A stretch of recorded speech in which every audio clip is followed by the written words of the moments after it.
Testing the camera on StreamYard. Seems like it's working. Tom Cotter, we're here. It's Tom Shalhoub with Tom Cotter, and we both have our kind of home studios in order here. Tom, how you doing? I'm well. How are you, Thomas? Good. You sound great, and you look. It looks like you must do this a lot. This kind of, do you often have to call in from the home studio to television stations or whatever? I thought this would go away after the pandemic. It has not. So yeah, every once in a while we have to do these Zoom things that got us through the pandemic. But I'd much rather do a live show. But I'm just happy to be on with you. Yeah, that's great. Well, thanks for doing it. And I didn't know you were on today. Like I kind of schedule these things, and then I know I have a podcast every Monday. But then today I looked and I said, "Oh, it's Tom Cotter. We're going to have a great conversation." But I don't have any plan for this. I usually Excellent. just we start and then we start talking, and we see where it goes. Excellent. I like it. Well, Unscripted. I think what most people like to do is they want to know what's going on. Like what do you do all the time? Like what's your what's your life like? Like, people have a very different idea about what my schedule is like, what I do, how I put it all together. And so let's start there. Like, what are you doing lately? I mean, how much time are you on the road? How much time are you home? It's insane right now. For some reason, it's just very, very, and thank God, but it's very busy. I'll never complain about being busy again since, we had spent 2 years at home twiddling our thumbs during the pandemic. Yeah. So I'm happy to be busy, but it is crazy right now. And with all that goes the travel, as you know. And if you're a road warrior, you are constantly jumping on planes, jumping off of planes, telling jokes. I just got back. I just did Mohegan Sun this past weekend. I'm home for one day today. I get to be on with you. And then tomorrow I fly to Florida. I'm doing 2 charity events for Israel. And then Joe Namath's annual March of Dimes thing on Thursday, which is tough for me because, I'm a Patriots fan, but I do it for the kids. And then I'm at a theater in Queens back on Saturday. So it's just a crazy week of, hopping around. But this is, as you know, what we do. Yeah. Where are you in Queens? I'm at a place called the Queensboro Performing Arts Center. Oh, that's great. Yeah. So you're kind of mixing it up with like club dates. Obviously, it sounds like there's a lot of what we call corporate gigs in there. Charity events. I kind of put that under the corporate banner, and so you're getting on planes a lot. I mean, it's not like you're getting in your car and driving around to stand-up clubs. It's a lot of airports. Is that right? Yeah, as I think you're aware, Carrie and I, my wife is a comic, people may know Carrie Louise, we have a little shack up on Buzzards Bay, and so we like to park up there for the summer. And so when I'm up there for the summer, those are more driving gigs, because then you're in Maine, New Hampshire, Vermont, Rhode Island, Connecticut doing those. But when I'm home here in New York, it's you got to go where the money is, and the money is on the road. And as you said before, it's all C's. It's a corporate, college, cruise ship, casino, comedy club, and charity event, if I had 6 fingers. Wow. So, yeah. So those are the ones we do. And as you know, the corporates and the colleges have the deepest pockets. So we try to do those as much as we can. And the clubs are owned by unscrupulous characters generally, so they pay the least. And so we balance it all out. The colleges, I think that's interesting. So you're still getting out and doing colleges. I haven't done them in years, and I just wondered what the scene is like now, because colleges have such they have such trouble with issues and things like that, especially a guy like Tom Cotter. How is it going in the colleges? You know what, I do a fraction of what I used to do. I used to be the big, during periods of time different things have taken over, and for a while colleges were big, and then another while cruise ships were big, but colleges for me now, I can be their parents. So it's rare that I get a ton of bookings at a college, but I do a lot of parents' weekends. I do a lot of family weekends. I have a spring fling coming up that I have to go tell jokes at some school in Minnesota. So, yeah, I still do them on occasion. But to your point, Seinfeld wrote that op-ed to the New York Times a few years ago saying he never wants to work at a college again because there's such bastions of wokeness now and political correctness that you can't, you have to worry about everything you utter. And if Seinfeld's too edgy for you, then the rest of us are doomed. Yeah, because I would think I don't want to say you'd be the first to go, but outside of certain acts, you're very, I would say that you're not a politically correct type of person. So you don't play into that, what the colleges seem to demand these days.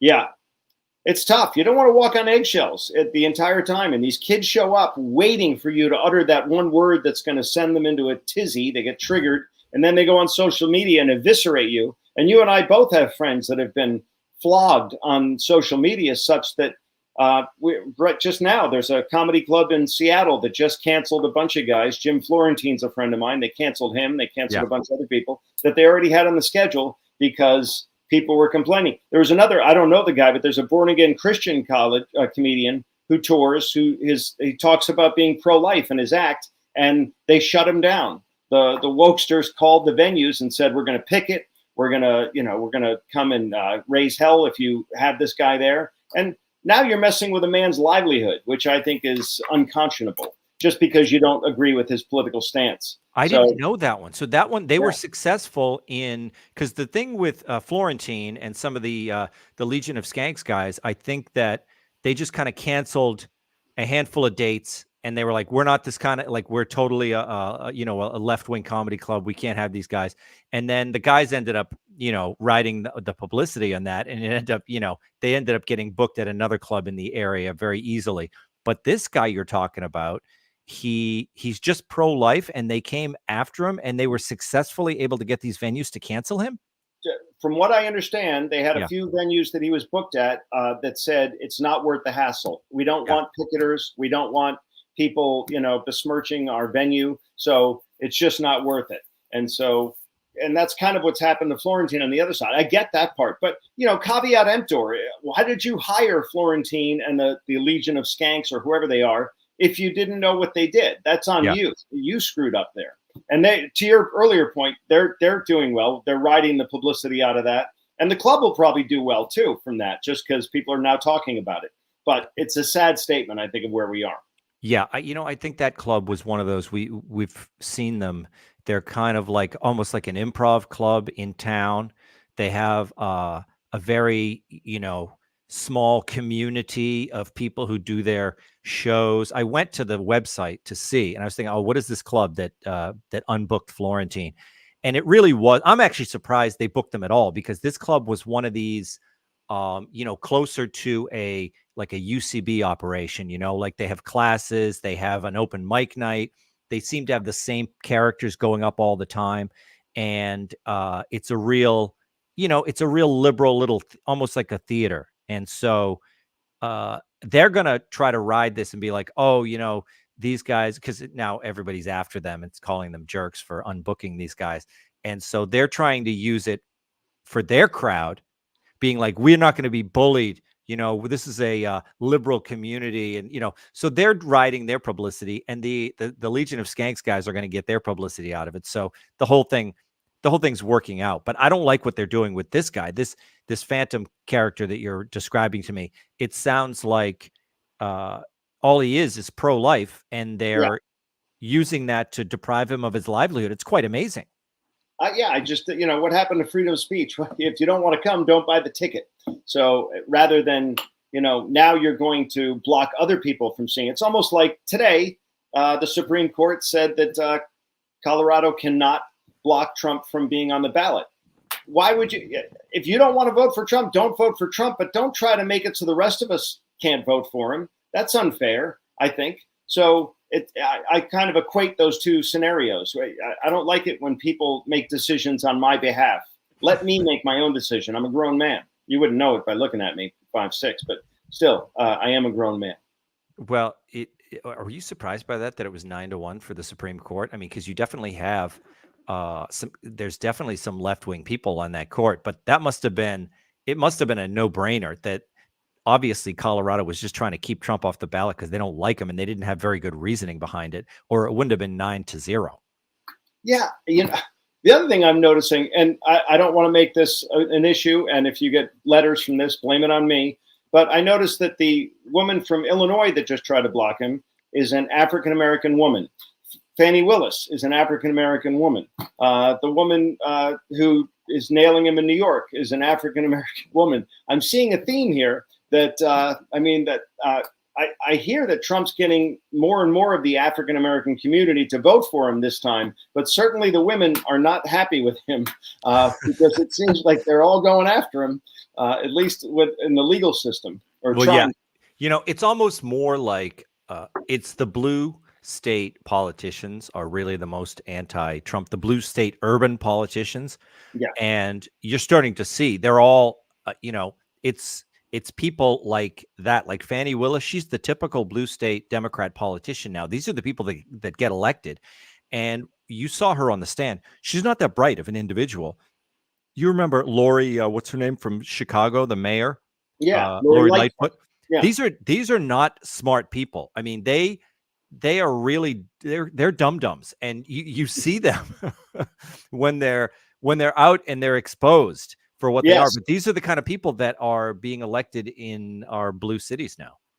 Yeah, but the young woman from Maine is not African American. She's very much Caucasian, and she blocked him from the ballot as well. And she wasn't elected. The attorney general or whoever it was from Maine who tried to do it. So it's just dirty croquet. I love when they say they're trying to save democracy by not allowing democracy to happen. Yeah. That the hypocrisy of that blows my mind. That we're gonna, because democracy's on the line. We're going to tell you who you can vote for. Really? Does that make any sense at all? No. What kind of crowd are you? Would you say you get a red state crowd? I mean, you're more conservative than many people in show business, but I don't know if people always know that in your audience, because sometimes you'll go do a gig and you won't do any politics at all, right? No. Yeah, and I try not to now because we're such a divided nation, and I'm a chicken. And I have 2 kids in college, so I have to pay tuitions. So I can't, bite the hand that's feeding me. Plus, I live in New York, and I just performed in Connecticut, and I'm in blue states quite often, Massachusetts quite often, et cetera. So you have to worry about what you say. And I even before this, I didn't pound people over the head with my politics, but I did that video that kind of went viral about the comparing the lyrics, and so that's how I ended up getting on Tucker and Hannity and those, and so people kind of assume that I'm of that ilk. But people don't know this. If you looked at me, I'm not an arch conservative. I never have. I'm pro-choice. I'm in favor of the death penalty, so I'm not a people person. And on top of that, I'm in favor of sensible gun control. I'm fine with gay marriage. I'm fine with legalization of marijuana. If you heard that, you would think I was a bleeding heart liberal. But I'm fiscally very conservative, and the border is just what's killing me right now, and has been for 3 years. And I'm glad people are finally awake to it now. But there are other fiscal concerns I have that are much more conservative than the average American, I think. Now, you mentioned that video you did, the WAP. Is the song called WAP? Mm. Yeah, song's called WAP. And you kind of did it a while. Did it take a while for it to get to reach critical mass? I mean, you shot this video and it was comparing the lyrics of Baby It's Cold Outside to this hip hop song WAP, and it went super viral. I mean, where was the biggest platform? Was it TikTok? Was it the Instagram? Or was it everywhere? Different videos of that chunk of my set have gone viral at different times. So yeah, it was hot on Instagram for a little while. Then it was hot on YouTube. Then it was hot on TikTok. So and not always you, right? Because the time I saw a post of yours with it, but that was after I saw it with other people. Other people were spreading this video around. And the funny thing is, a lot of times people just clip it and they don't even credit you. They'll say, "This is brilliant." And they pop it up there and you don't even see the name Tom Cotter on it. I'm thinking they got to give this guy credit, like put it up on the screen. I get a lot of messages from people saying, "Hey, this person's." Some of them are like some product in some Chinese product they're trying to market on one side of the screen, and my video had nothing to do with the Chinese product, but they just needed another half of the screen, so they used it. But whatever. As we just learned, exposure is exposure, and I guess it's all good. We were just talking about with Florentine and that comedy club, so whatever. So then you did, okay, so I know you did Tucker, but you said a bunch of people kind of wanted you on their show. Was it just the kind of Fox News crowd, or did any kind of what we call mainstream station have you on to talk about that bit? Now, a couple of radio stations, and then Newsmax. That's but yeah, Yeah. more conservative outlets wanted to chat about it.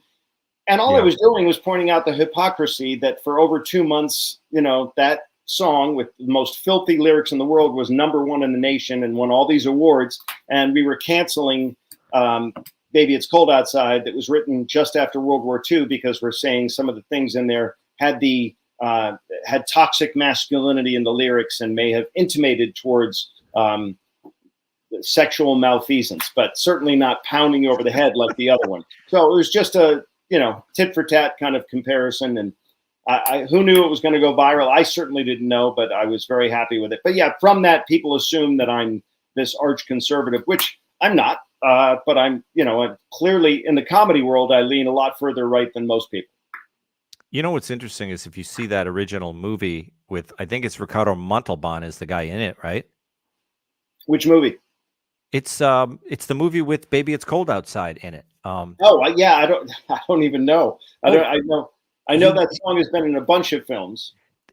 Well, the original film, and maybe we'll have some people, because I know there are some, I'm going to look for the comments if anybody who happens to be watching wants to put it up there. This movie is Ricardo Montalban. He's the one singing it. He's trying to get her to stay in his apartment. So he puts a little couple of logs on the fire, and he wants her to stay. Baby, it's cold outside. And then later in the movie, Red Skelton does a version of the song as well, and he's trying to get his honey to stay, but it's not working out as well as it did for Ricardo Montalban. So anyway, the thing about it is, when that song was written, he was trying to get a woman to stay for a little bit longer. So maybe he could get a smooch from her. That's the whole thing. This idea is like, there was no, they were calling it like a date rape song or whatever. Yeah. But when the song was written, there was no rape. There was no sex, Tom. This was like the guy, Ricardo Montalban, wanted to maybe get a hug and a kiss before this woman, who was a proper woman. So she was not going to spend the night at his home. She was going to just stay for an extra 20 minutes because it was cold outside, and then maybe give the guy a smooch. Yeah.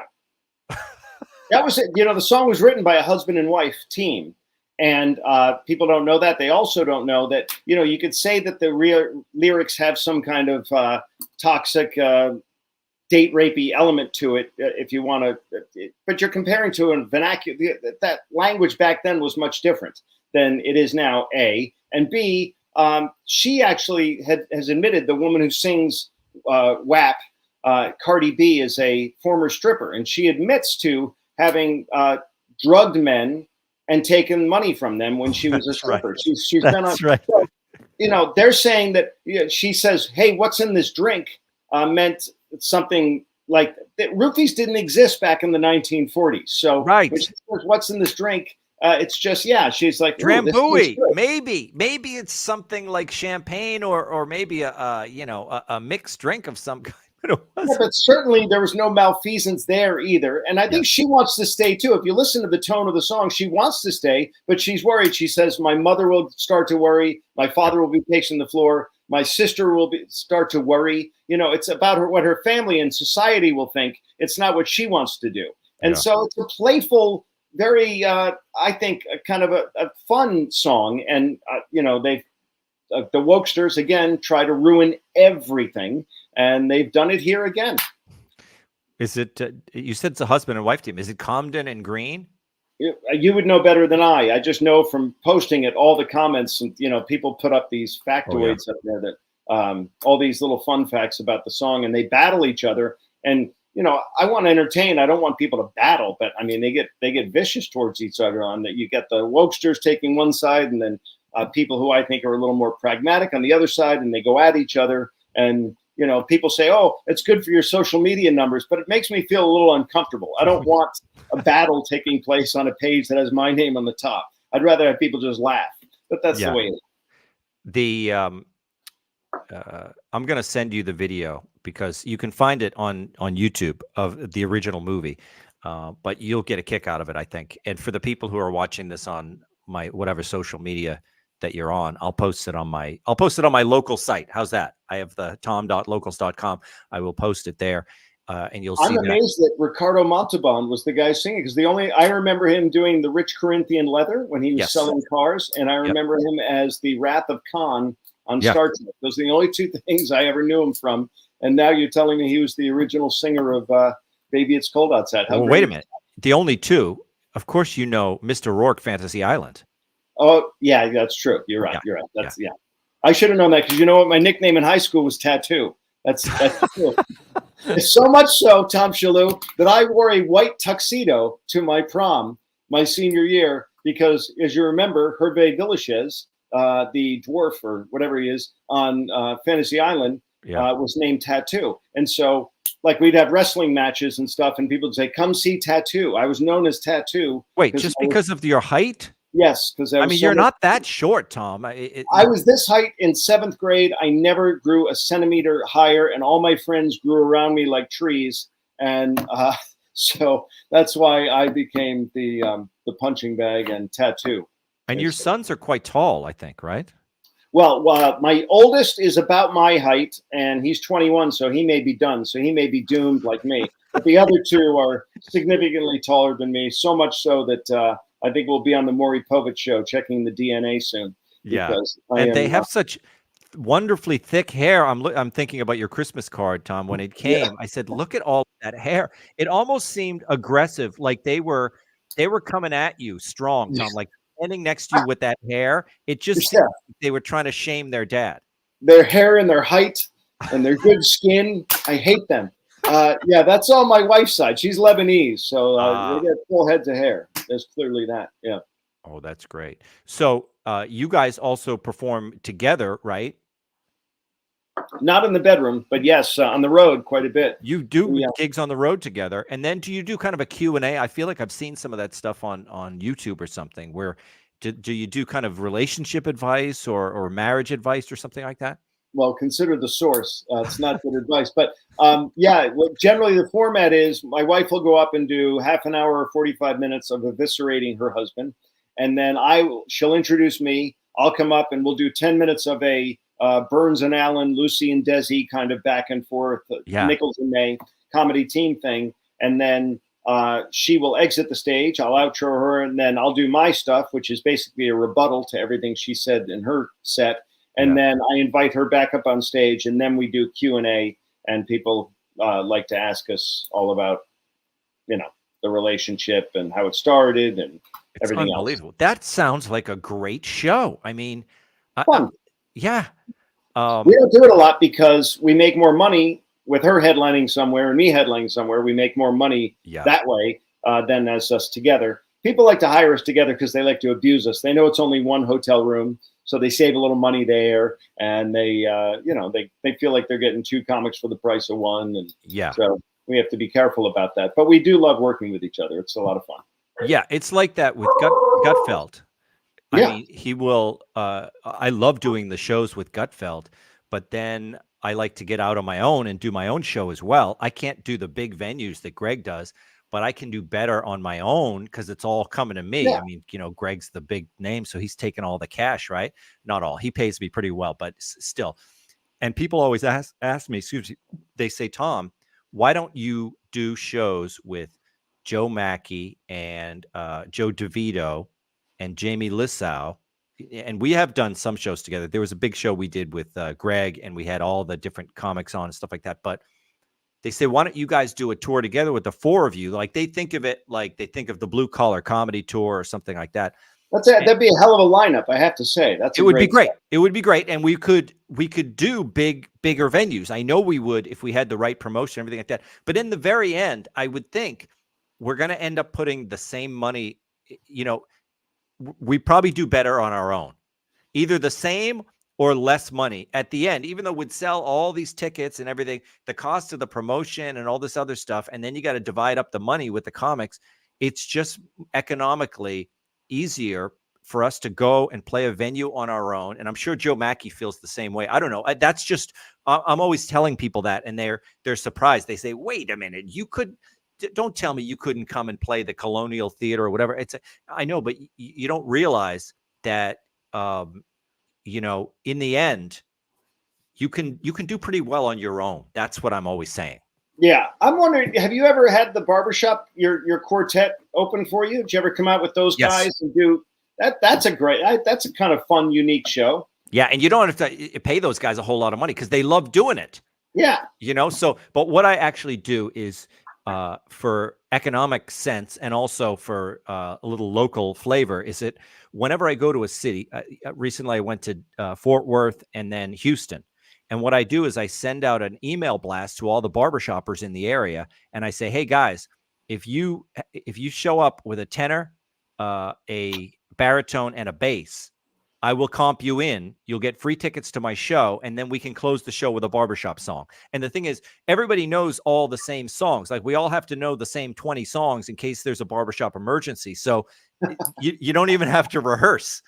So Yeah. they show up and we can launch into Coney Island Baby. There's not a quartet in this country that doesn't know how to sing Coney Island Baby, My Wild Irish Rose, I'll Take You Home Again, Kathleen. This is a list of songs that we all know.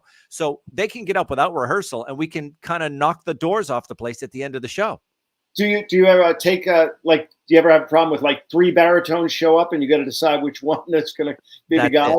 Yeah. I mean, the thing about it is baritones they have a good ear. And most times if a guy sings baritone, he can fudge the other parts. But yeah, what I do is when I go to town, I say, hey guys, make sure if you come to my show, I'm going to comp you in if there's three guys, but make sure it's a tenor, bass, and a baritone. And oftentimes what happens is a quartet will show up.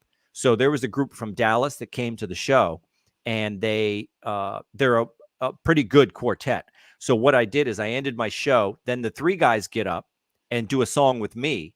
And then I say, hey, we happen to have a real quartet here. So I get the fourth guy up and I let them close the show with a big number, Yeah, So, and everyone must love that. That's got to be a lot of fun.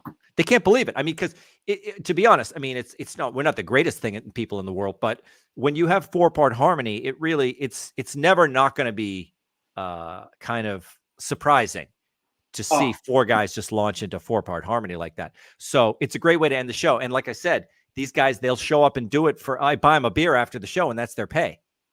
Do you have to bring the campaign hat or whatever the hat is you guys wear?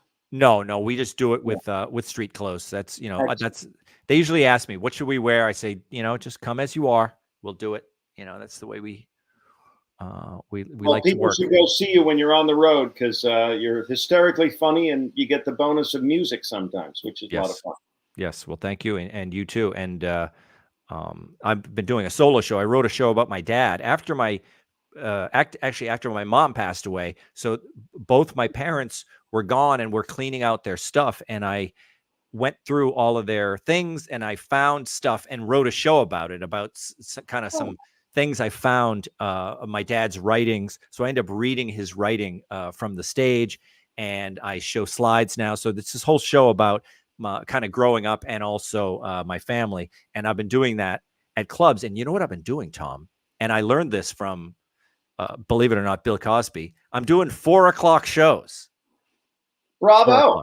4 o'clock. Yeah. It's incredible. People love it. The Fox News crowd. Absolutely. And you know what? My crowd at this point is totally the Fox News crowd because just from Gutfeld and from whatever other Fox News stuff I do, when I do a show, it's almost always Fox News people anyway. And they all want to come, they want to have dinner and they want to go home. So they want to be done by 6 o'clock. So I do these 4 o'clock shows and it's great because then I know that the whole crowd is there to see me, so it's 100%, kind of homegrown Tom Shalhoub crowd. And then it's also early. It's the bonus because I like to go to bed early. How late do you go to bed, Tom? Very late. I'm still on comedian hours, but yes. But 4 o'clock, if you worked in Florida, that's dinner time. So you got to be careful about that. But the other part about that is if you do a 4 o'clock show, you don't have hecklers. No one's drunk. They're all good people. They're all coming out. They came there for a purpose. They're not trying to get with the person they're with. They just want to come out and have a good time. And they're generally, I'm sure that's I bet the venues love that audience. They love the audience. I think they appreciate it's almost like a free show for them because the staff has to come in early. We do the show and my people are out the door. I do the meet and greet after and I take selfies with the people and stuff. And we're done by 6 or 6:30. And then they can start loading in for their 7:30 show. Perfect. I just did Mohegan Sun on Saturday night. there was a male stripper show after me, and on Friday night it was a drag show after me. So these venues want to have as many shows as possible, so they'll add an early show, a late show, anything. And if Tom Shalhoub says I'm doing a 4 o'clock show, heck yeah, let's get that going. That's perfect. Speaking of the drag, it was when I just did Laugh Boston. They had a drag show before me. It was a drag brunch. Ooh, so they were like, that was like a 1 o'clock brunch. And then they cleared the whole place out. And then my show was at 4 o'clock. Hold on. Somebody's making a comment. I want to read it here. Tanya says, I have no idea what she's saying. This is the craziest comment ever. I'm not even going to read that. Okay. That was maybe one of my relatives. Well, they usually drink during the day. So no, it's just one of these comments. I thought it was a long comment, so I thought, oh, this person has something to say. It's one of these crazy people who's talking about her private life, and I don't know. It's not germane to the show at all. Okay, that's a Facebook commenter. So Tom, yes, I think both of us, we never really did impressions, you or I, right? You were never an impressionist, right? No. But I've been doing Joe Biden, and then I saw the other day. By the way, I don't know anybody who does a better one. Sorry to interrupt, but you're nailing it. Thank you. And you know why I did it? I was doing Adam Schiff for Greg, and I was another one spot on. By the way, nobody does a better Schiff than you, which should trouble you as well as be a compliment. I know, and but I have to put the rouge on when I'm doing Adam Schiff. I use my wife's makeup, and I put a little rosy cheeks, and then I put on like little eyeliner, and it's kind of a makeup job I have to do. Yeah, I was sick of doing Adam Schiff, but but Greg wanted it all the time because the audience was loving the Adam Schiff, but I was getting sick of doing Schiff all the time, and I said, I gotta do something to get out of this Schiff impression. So I came up with the Joe Biden just to distract Greg for a while, and maybe I could do it a couple of nights a week or something. And then Greg started doing that one, and so Adam Schiff got out of the news, and then I started with the Joe Biden. And of course, we've done hundreds and hundreds of those. But I saw a video the other day, and you were killing it with your Trump impression. And have you been doing Trump as part of your act lately? I have, and I've just started to do Biden a little bit. It's nowhere near as polished as yours, but it's a process. And again, I'm trying to, I want to tell the audience I'm an equal opportunity abuser, as it were. So if I'm going to make fun of the left, I should make a little fun of the right. And there, it's like back when Chevy Chase would fall down the stairs to open up Saturday Night Live. The president is always fair game, whether it's the past president, future president, current president. You're always fair game for good-spirited, fun comedy, I think, as long as it's not too over the top. I know some guys go a little too far with that, but that's my opinion. Have at it. I'm a freedom of speech guy. Do what you want to do. But so I'm now working on that as well. I also used to do a little Reagan, and I used to do George Bush Sr. I've done a few of those over the years. Whenever whoever's in office, you have to have a little fun with them. Yeah, you pull it out. And the WAP video was very huge on social media. Is the Trump getting, because the one I saw was getting tons of views. Is when you do the Trump thing, is that very viral? It was a while ago. Here's a quick story about that. I did it on Huckabee. Huckabee has his own show on TBN, and I went and did that. And I wear, I wear a blue blazer. I've got American flag pants on. I know my audience, so I'm playing to my audience there. It's a pretty clean set, and I close with the Trump impression. And then at the end of the show, he surprises me by holding up my book. I didn't send him my book, but he has my book. I wrote a book a long time ago. I wish I had it here. It's behind me in the thing, but it's called Bad Dad, and it's not for everybody. And the intro says, if you're a born-again Christian or devout Muslim, this is not the book for you. Put it down and walk away. But he holds it up because it was right before Father's Day. And so people went out and bought the book. His audience bought my book for Father's Day. And some people were a little flabbergasted by how clean my set was. And then they bought the book, and I had some stuff in the book that's kind of edgy and kind of evil. So much so that one woman sent me a video of her ripping the pages out of my book. And I had to send her a refund. I felt so bad. I'm like, lady, I didn't know he was going to, try to sell the book. I didn't try to sell the book. I'm sorry that you were offended by something you read in the book. That wasn't my intention. And I had to backtrack a little bit. But yes, yeah, I think, wait, you have bad dad, but doesn't your wife have mean mommy too? she does, which is Yeah. why our children are in therapy. Yeah, we are, we're horrible parents. And yeah. So, but my wife also wrote a children's book, and she hopes that gets her out of the schneid from being mean mommy and me being bad dad.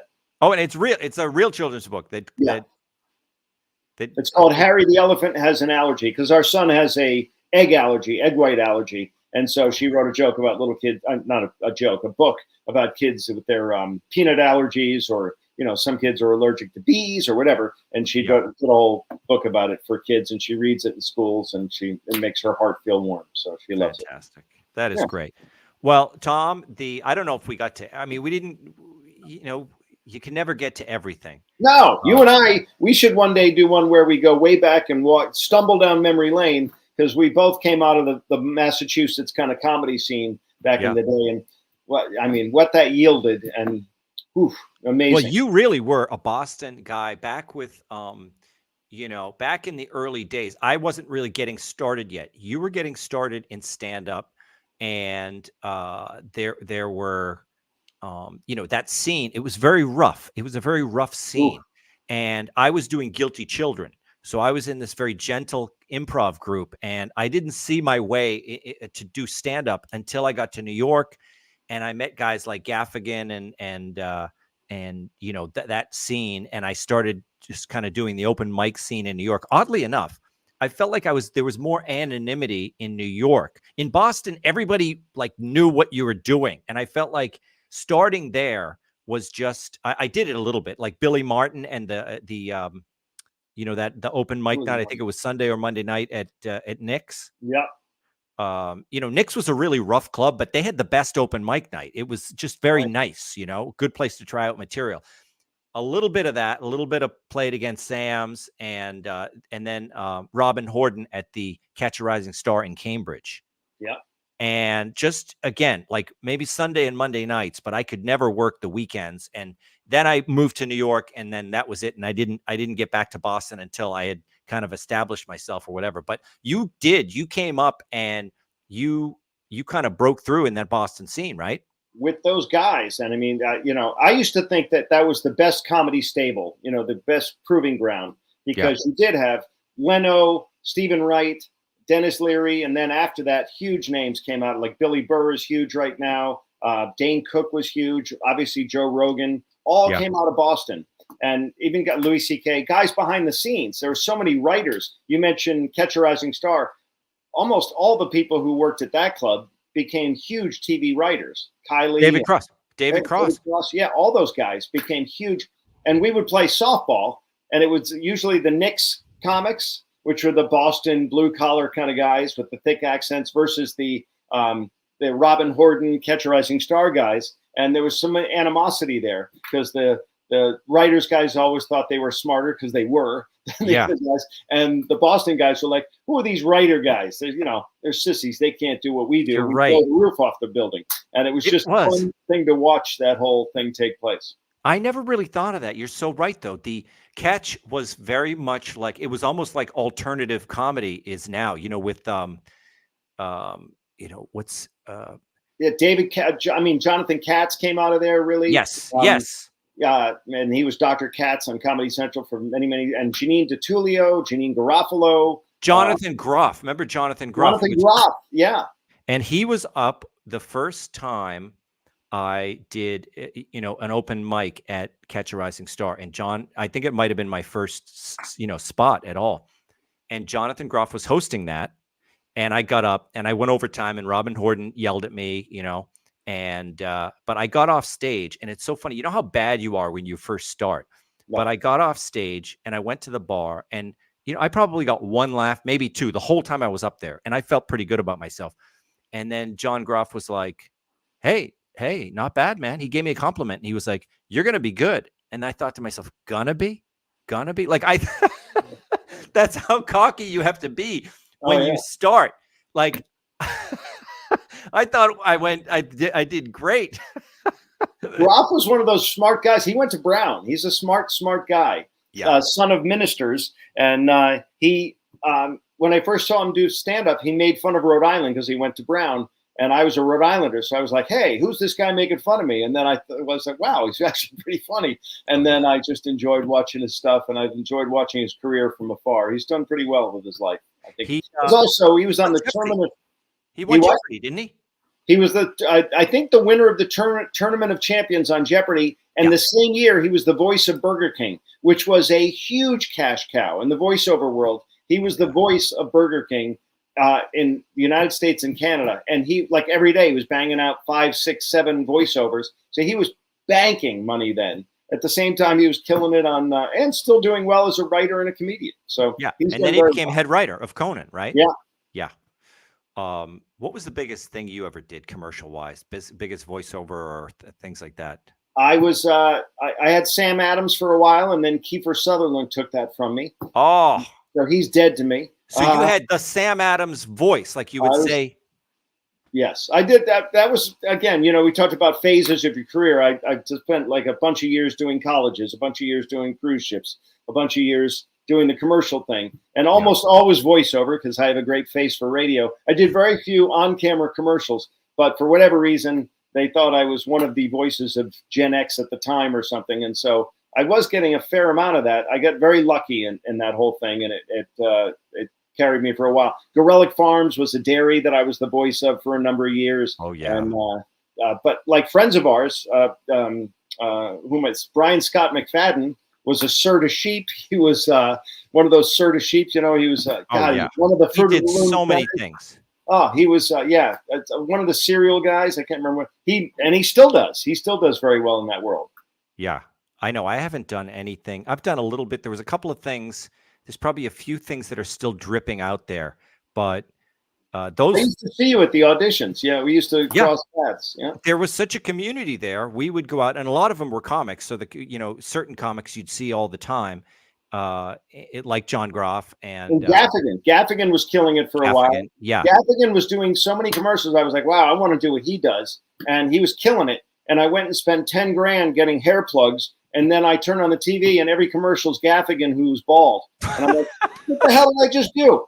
I just spent 10 grand I don't have on hair plugs. And Gaffigan's the voice of, he's the on-camera guy for Saturn, for Rolling Rock Beer. He was doing everything. And he's doing it again now. He's got a bunch of commercials running right now. Yeah. He's crushing it. It must be the money he must be making now, because now he's like a celebrity name. So they come in with the big deal, right? Oh yeah, it's they crazy. back the Brinks truck up for him, and you get to work with him sometimes. I'm seething with jealousy there. That must be a huge venue and a lot of fun when you tour with him. Yes, I used to do a lot of touring with him, and then the Gutfeld dates have kind of taken over. But now I'm playing with Greg, the same kind of, like, I'll go to the same rooms that I was with Jim. It's so funny. You get back to the theater and it's like, oh wait, I remember this place, And so it's been great to kind of go do those venues with Greg. But now I kind of have my own audience. With Jim, I was kind of the unknown guy flying under the radar. But those were always great. There's nothing bad about latching yourself onto a big headliner and going playing those gorgeous theaters, He just toured with Seinfeld. So, you were paired with him before he paired with Seinfeld. I think that speaks pretty highly of you. Yes. Yes. Okay, Tom, this was a great conversation. We'll have to do it again. Maybe you'll do it live someday, come by the house. 'Cause I have this studio and you can see, like, I've got movable cameras, the whole deal. But this was great to spend some time with you. I'd love to do it at your house. You got to lift the restraining order. Please extend my warmest regards to your bride and your daughters, by the way. Yes. We've been, my family. I know your family. I've been to your house for the Super Bowl. Do you remember that Super Bowl I was at your house for? It was the one where the Pats lost it to the Giants at the very end with, what's his name there? Elon. He caught the ball on his helmet. Was that the one? Yeah. It was ridiculous. It was ridiculous. Elon, is his name Elon? No, yeah, Eli Manning is the guy who threw it. Eli Manning. The guy who caught it was just this journeyman. He'd never done anything in his life, and he was playing against Rodney Harrison, who was arguably the best safety in the league at the time, and he caught the ball against his helmet, as he went down, and they called to the catch and they won the game, and it was infuriating, and they're all dead to me now. Yeah, it was pure luck, and everyone acted like Eli was the greatest quarterback ever, and he threw that thing like out of. It was like that was was not a great throw. No. Anyway, that was that was a terrible Super Bowl. But we enjoyed having you at our home despite the outcome of the game. Yeah, yeah. You're still up there in Rockland County. We are. They haven't kicked us out yet. Yeah, that's great. Well, Tom, this was great to have this conversation, and hopefully I will see you again. And you know, that's it. This is great. Say hi to your producer for me as well. I'm a big fan of Andrea. Oh yeah, Andrea's great, right? Yeah. I mean, like I said, she schedules all this stuff, and I don't have to worry or do a thing. But I don't know how to end this. Oh, you have to press this button, end stream. Okay, Tom. Tom Cotter, ladies and gentlemen, and what I do is I do these things live because I used to record these and then I would post them as a podcast. But now I do it live. And then I go ahead and post it as a podcast anyway. So in a week, I'm going to pop it onto my podcast so people can listen to it or they can watch it if they want. But for now, you know, it already happened live, but it's going to be a podcast in a week. Okay. Excellent. Well, I'll post it too. Thank you for having me on. Right. I'm honored. Thank you, Tom. All right, buddy. Bye-bye.